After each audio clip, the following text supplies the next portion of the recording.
What's on, ladies and gentlemen? My name's Ross, I like games, and today we need to take a look at some news on the One Piece TCG, some new products that have gone and been revealed, some of which are actually like brand new, never before seen products. We'll get to them in a minute. First, I want to have a chat about OP-10. OP-10 is coming, and it's one of those things, right, where we need to talk about OP-10. We're very excited about OP-10. We're all hyped for OP-10. But we also know that OP-10 is out over in Japan right now, so it's very instructive, and we know an awful lot. So this was shown off over at the weekend at the Card Fest in Orlando, and we've got a little OP-10, advert from the stream, so to speak, giving us some information about it. So it features popular characters from the Dressrosa arc. There are 11 Supernovas from the Punk Hazard arc coming in a new colour, and we know the treasure rare. We'll get to that in a minute.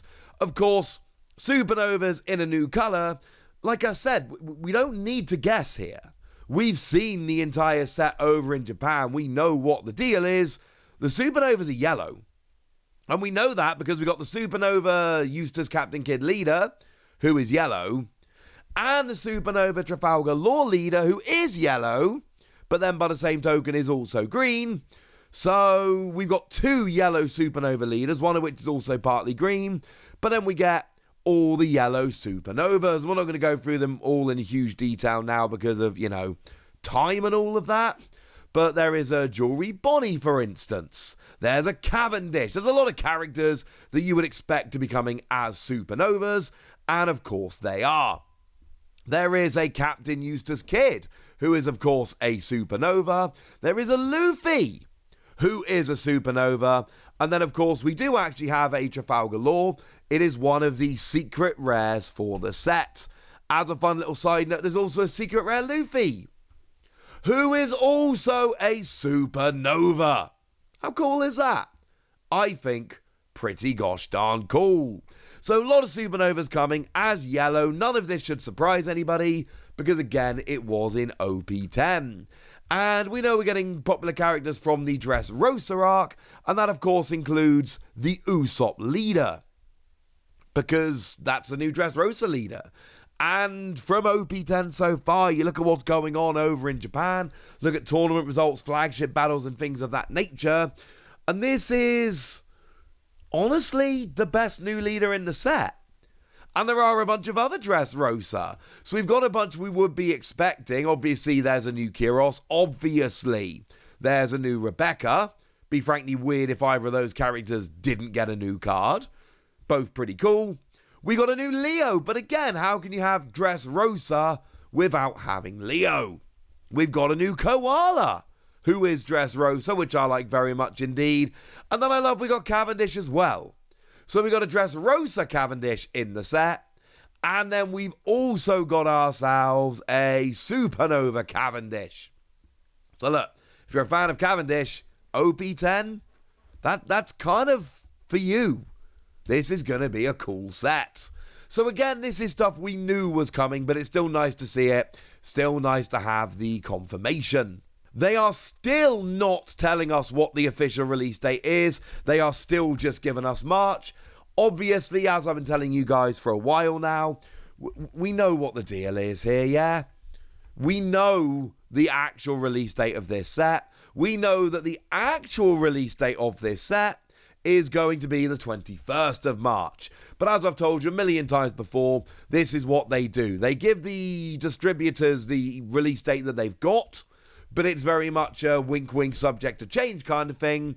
And then when it's actually confirmed and they know it's not going to change, that is the point at which the date gets updated on the official website, and it is then 100% confirmed and all of that good stuff. Cool. We also, and I did tell you about this before, but let me reiterate it now because I've seen a bunch of people posting about it who seem a little bit surprised. Yeah, the price has gone up. It's now $4.99 a pack rather than the previous $4.49. And I know people want to be upset about this. This is just the way it is. This is what happens. This is inflation. Over time, the value of money goes down, so the price of products goes up. It really is as simple as that. Obviously, Premium Booster 01 was previously $5.49 a pack, which is obviously very expensive, but that was a special set. There were reasons for it. Right up until OP-10, we were still at $4.49 a pack. This is the point it goes up, and at some point, $5.49 is going to be the regular price. And then $5.99 and so on and so forth. There are games out there for whom booster packs are already above $4.99 a pack. Is it ideal? No. Would we rather the price was kept low? Yes. Is that realistic? No. This is going to keep happening. The prices will go up over time. This is fairly standard. Sorry about that. I remember when Pokemon TCG packs were £1.50 a pack. That, ladies and gentlemen, is not where we are anymore. And of course, as I said, they did go and reveal the treasure rare. It's Ace. It is Porcusty Ace, and it's got Luffy there on the artwork. I'm going to be honest with you, I'm a little bit annoyed. This is the best, and I tried really hard. This is the best image I could cut out of the stream. And it's still better than a lot of the images I was seeing shared that other people cut out of the stream. They never did like a big close-up to camera of the treasure rare. Why did they not do a big close-up to camera of the treasure rare? This is weird to me, and I don't really understand it. Boo. But we do at least get a look at it, and we can tell what ace it is. It seems to be at least the ace that came around in OP-08. 6,000 power. It's blue, at least I think it is. I am colorblind. And if you look at the skill, it looks to be the one from OP-08 that lets you reveal a card from the top of your deck and play a character of a type including Whitebeard Pirates with a cost of 4 or less for free. That seems to be what we've got here. It's not actually the only 6,000 power ace that we've got, but the one from OP-07's got blocker, and the one on the screen blatantly doesn't have blocker. Do remember we did have an alternate art of that ace that came around in OP-08 with really rather nice artwork as well. So I'm going to leave it up to you as to which one is your favourite. But yeah, looks like we got the OP-08 ace coming around as your treasure rare. I like the artwork here. A lot of the treasure rares, I'm not loving the artwork. This one, there is a chance this is my favourite artwork on a treasure rare yet. But remember the deal with treasure rares, we've been talking about this for a while. They very much seem to be properly region exclusive. So this is going to be in the English version of the set, not the Chinese version. And as I warned you the other day, not the French version of the set. The French version of the set gets different treasure rares. This is pretty important. Now there's one other product which is going to be revealed, and it's a brand new product. However, it's something that we have seen distributor listings for in the past.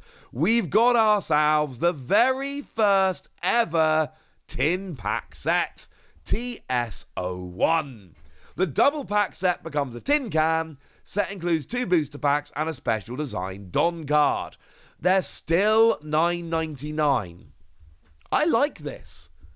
I think this is really, really nice. Because it's a double pack. We've had these double packs for ages. Essentially what they're doing is they're turning the double pack into a tin, and they're not actually increasing the price, which is weird to me, because surely making a tin is more expensive than making a small cardboard box. Now, just to be clear, I am not complaining. I think this is wonderful, and look, I've said before, I really like the double pack because when you're traveling, you can buy one of these and it doubles as a deck box, something I've done multiple times. But make no mistake about it, the tins are just cooler. I am imagining here they are basically the same as Pokemon mini tins, and we did actually see on the stream from Orlando that they had them physically on stage and they showed them to us, and they look like the Pokemon mini tins. So anyone that's got any experience with Pokemon along those lines, this looks to be the exact same thing. They're not going to be perfect for everybody. Kids are going to love them. These are the kind of products, the kind of things which are wonderful for kids. If you've got kids and you buy these products for the cards, I feel extremely confident that your children are going to steal the tins. And they're going to love them. I'm going to buy these double tins because I want the exclusive Don. My kids are going to steal the tins. I hold out absolutely no hope of that not happening, and honestly, I'm cool with it. When I buy the Pokemon tins, my kids steal those. I'm okay with that too. I think this is just a nice way to make the product better. It will appeal more, especially to younger fans. It feels a bit more premium, which I do think helps out for a lot of people, and it's just a cool little change. I'm pretty sure these are just, well, they are just replacing the double packs. You've still got the 2 Don, you get 1 in the box. You still get your 2 packs. The only real difference here is, instead of getting a cardboard box, you get a metal tin. I think that's a win, personally. I think that's kind of awesome. Now, in terms of the Don, we were shown them, and we got Gear 5 Luffy and Goldie Roger, which shouldn't surprise anyone. They are the characters on the front of the tins. Also, I really like that we got 2 designs now, where the double pack was just the front of the booster pack, only 1 design. I think this is better. And as a fun little side note, as I'm sure you all noticed, these are, of course, the super rares from OP-10. It's literally just Sir Roger and Luffy from OP-10, which means if we extrapolate, and I'm not saying this is definitely going to be the case, but the secret rares from OP-10 are the Trafalgar Law and Luffy I showed you a minute ago. So does that mean they're going to be the OP-11 tins? Are we going to get Luffy Don and Trafalgar Law Don in the OP-11 tins? It's a bit of a reach, I grant you. But if the OP-10 tin is just the OP-9 secret rares, and then they get the images on the tin and you get the Don, that could happen again for OP-11 tins from OP-10 secret rares. Just saying, that's something that might be happening. I really like the Gear 5 Luffy Don, but I'm going to do what I always do. I'm going to buy 2 of these, and I'm going to sincerely hope I get 1 of each Don. That would be amazing. For now, I want to know what you think about all of this. I want to know what you think about OP-10. I want to know what you think about this tin instead of a double pack. I want to know anything you want to tell me. So let me know in the comment section, would you? Good us! Be nice. And then make sure you like this video, subscribe to this channel, follow me on Twitter at TheWasi. That's where we talk about One Piece and a bunch of other card games. And please do consider checking out patreon.com/PTCG Radio, where you can support the channel, get some bonus podcasts, and all kinds of fun things. But by far the most important thing, as always, look after yourselves till next time, would ya? Thank you very much for watching. My name's Ross, and you've been watching Wasi Plays.